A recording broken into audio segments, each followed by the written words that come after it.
Très souvent, on entend dire que pour les boîtiers NZXT, en particulier le H700i, qui est le boîtier juste ici, il n'est pas possible de mettre une carte graphique verticale, parce qu'en effet, les derniers boîtiers NZXT permettent de mettre nativement la carte graphique dans le sens vertical et non horizontal, c'est-à-dire comme ceci.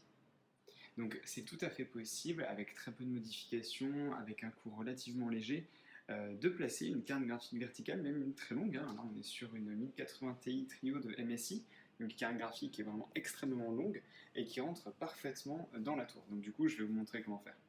On entend d'ailleurs très souvent dire au niveau des cartes graphiques verticales que c'est nocif. Nocif pour la carte graphique, nocif pour l'ordinateur et j'en passe. Alors pourquoi est-ce que les gens disent ça habituellement? Ils disent ça parce que les cartes graphiques sont pensées, soi-disant, pour être utilisées de manière horizontale et jamais verticale. Donc que les ventilateurs ne vont pas fonctionner correctement si la carte graphique est posée de manière verticale. En soi, c'est totalement faux. Moi, dans mon cas, j'ai eu par exemple 5% d'augmentation de performance rien qu'en mettant la carte dans ce sens-là. Alors pourquoi? Tout simplement parce que la plaque en verre trempé étant à ce niveau-là, j'ai quand même un jeu d'air qui est très conséquent et c'est un air froid qui est aspiré par les trois ventilateurs de la carte graphique et pas l'air chaud du bloc d'alimentation qui est expiré. Du coup, avec un air plus frais, la carte graphique permet d'avoir des performances plus élevées, plus longtemps sur des sessions de jeu. Du coup, c'est assez intéressant. Alors là, je parle vraiment dans mon cas à moi. C'est pas une loi universelle. Tous les boîtiers sont différents, toutes les configurations sont différentes. Mais moi, dans mon cas, j'ai gagné 5% d'augmentation de performance.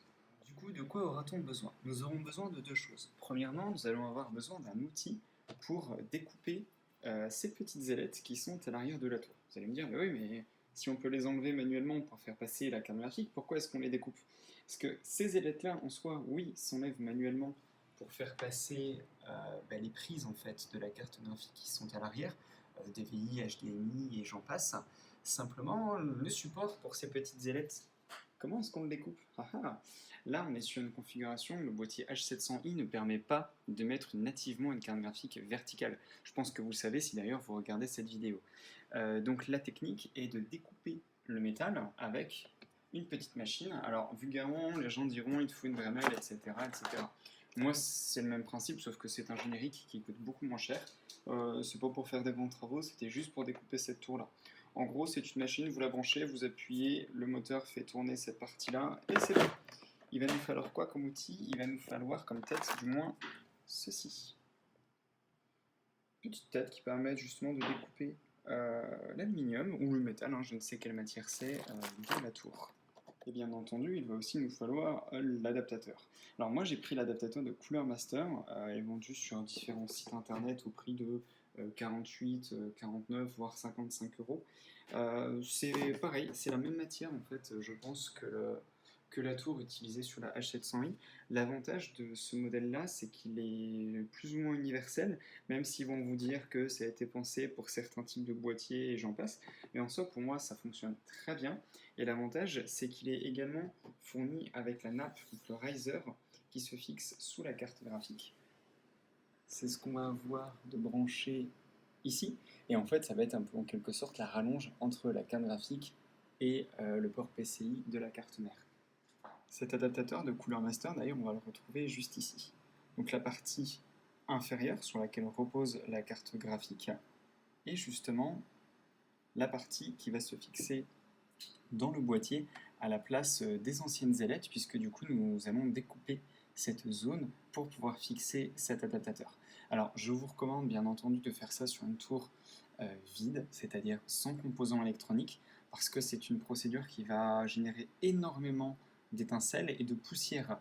Toute la petite saleté, en fait, enfin du moins toutes les poussières du métal qui seront découpées vont voler un peu partout. Et ça serait dommage de bousiller votre config avec ça. Au passage, il y a d'ailleurs deux méthodes. Moi, j'utilise la méthode de la découpe. Pourquoi? Tout simplement parce que je n'ai pas en fait des outils qui sont des outils propriétaires à NZXT. C'est-à-dire que là, je vais augmenter un peu la luminosité. On voit des emplacements ici qui permettent de dévisser pour retirer d'un coup tout le bloc arrière au niveau de la carte graphique. Sauf que moi, n'ayant pas cet outil, j'en suis venu à la découpe de la du bloc arrière de la carte graphique. J'attire également votre attention au niveau de la carte graphique. Quand vous l'insérez sur l'adaptateur, il y a deux points à vérifier. Le premier point, c'est de vérifier que vous êtes bien aligné ici. Alors, on pourrait croire que moi je ne le suis pas parce qu'on voit un espace et un jour ici, mais c'est comme à l'arrière de la tour. Faut pas oublier que ça, c'est un adaptateur qui est générique. Alors forcément, moi, mon modèle de carte graphique, je peux avoir un décalage de quelques millimètres en haut et en bas, ce qui n'empêche pas le verrouillage avec les deux vis juste ici, et l'insert propre et correct de la carte graphique. La nappe, enfin du moins le riser, lui aussi va se verrouiller avec deux vis. C'est les quatre mêmes vis d'ailleurs, c'est du Cruci, c'est standard, pas de souci de ce côté-là. Simplement, je vais vous donner une astuce pour insérer proprement la carte graphique. On a ici et ici deux picots qui sont dorés. Alors, je ne sais pas si vous vous rappelez bien, mais quand la carte graphique est insérée dans la tour, ce picot-là, le plus large, c'est celui qui va être verrouillé avec le cran de sûreté sur la carte mère, qui est toujours un petit peu galère à enlever d'ailleurs, en fonction du peu d'outils qu'on a ou autre. Alors l'astuce, c'est que moi j'ai remarqué, alors est-ce que c'est un défaut de mon adaptateur ou pas, mais j'ai remarqué que il n'est pas d'équerre, c'est-à-dire il n'est pas totalement droit à 90 degrés et j'ai une légère inclinaison. Et j'avais également une légère inclinaison sur cette toute petite pièce de métal ici. Ce qui fait que par défaut, j'ai cru qu'il fallait adapter cette petite pièce, comme elle était inclinée, dans l'espacement entre la carte graphique, du moins les nappes de connexion à la carte mère, et ce petit loquet. En fait, pas du tout. Il faut que votre loquet doré, hop, repose sur le rebord, sur le petit reposeur en fait, de l'adaptateur. C'est aussi simple que ça. Enfin, dernier point, c'est au niveau des câbles d'alimentation de la carte graphique. Alors, par défaut, sur la plupart des modèles de carte graphique, vos câbles, ils passeront, bon, moi ils passaient là, ils passeront à l'avant, un peu comme sont mes doigts ici. Donc il y a un ou deux câbles selon la consommation de votre carte graphique. Moi c'est une 1080 Ti, donc elle demande deux connecteurs 4 broches, donc c'est quand même assez conséquent. Mais en soi, logiquement, vos câbles sont censés sortir là et se fixer devant. Du coup, pensez bien quand vous allez retirer la carte graphique pour la poser sur le support, ouvrez l'arrière de la tour pour faire sortir les câbles du rail, en fait, si vous en avez un, ou bref, et pour les faire passer derrière. Parce que là, vos câbles, ils passeront au-dessus. Donc prenez quelques minutes pour faire un petit câble management. On ne juge pas de la qualité du mien, c'est que j'ai acheté des rallonges en tissu, voilà, sur un petit peu toute ma tour et j'ai pas encore tout bien fini. Mais on ne juge pas. Mais voilà, pensez bien à prendre quelques minutes pour faire passer tous vos câbles derrière. N'hésitez pas d'ailleurs à poser votre carte graphique dans le support sans le riser au début, juste pour vérifier que tout s'emboîte bien. Moi par exemple à l'arrière ici, au niveau de la carte audio, les entrées-sorties, j'ai un bloc qui est quand même assez conséquent. Ma carte graphique, notamment avec le ventilateur qui est juste au-dessus, que je peux certes ajuster en hauteur, mais là de base, ça passait au millimètre de millimètre. Mais en même temps, voilà, la 1080 Ti comparé à ma main, vous voyez la taille que ça fait le bousin. Donc bon, c'est propre à ma configuration à moi. Mais vérifiez bien, idem pour la RAM. Vous voyez, si vous avez des RAM un peu spéciales ou autres, moi c'est des RAM RGB, les Trident G-Skill. Et pareil au niveau du processeur, moi là c'est le Water Cooling NZXT, mais en fonction de ce que vous avez, notamment à une époque j'avais un Noctua UH12S, un truc comme ça, je sais plus, mais c'était un bousin énorme, enfin blanc crème et marron, stylé un peu steampunk, il était très beau, et le machin était énorme. Alors du coup, ça serait jamais passé avec ça. Donc vérifiez bien, il ne faut pas que votre carte graphique dépasse, voilà, moi au niveau du processeur, tac, voilà, au niveau des fixations, prenez en repère justement les vis.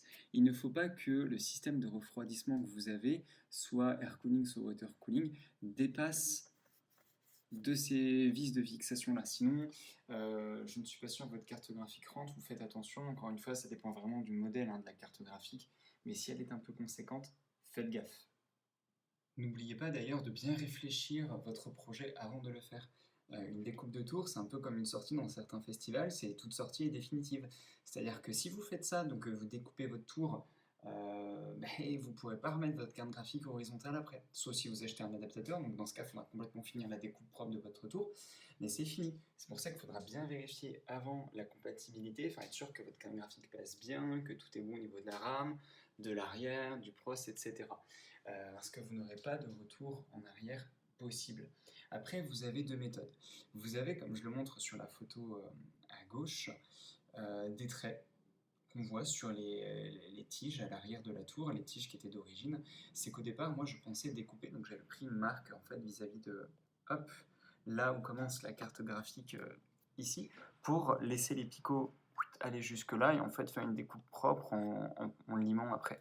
Puis je me suis dit finalement au final, comme les trucs finalement au final c'est une belle formulation, comme les picots ici s'arrachent extrêmement facilement, c'est-à-dire qu'une fois que c'est découpé, une fois que vous avez fait juste un tracé et que la tige est coupée, vous la prenez, vous l'agitez comme ça et elle part toute seule.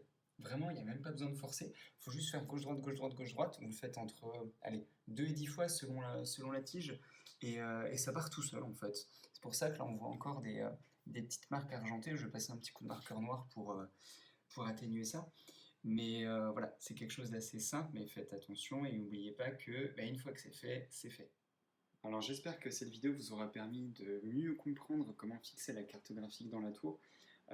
Pas trop de jugement sur la qualité, hein, bon, je dois avouer être franc, je l'ai tourné à l'arrache en 10 minutes entre deux déplacements, parce qu'il fallait que je bouge, mais je tenais quand même à le faire. Parce que moi, quand j'ai cherché des infos, j'en ai trouvé très peu, encore moins en français. Donc je me permets de partager brièvement cette petite découverte.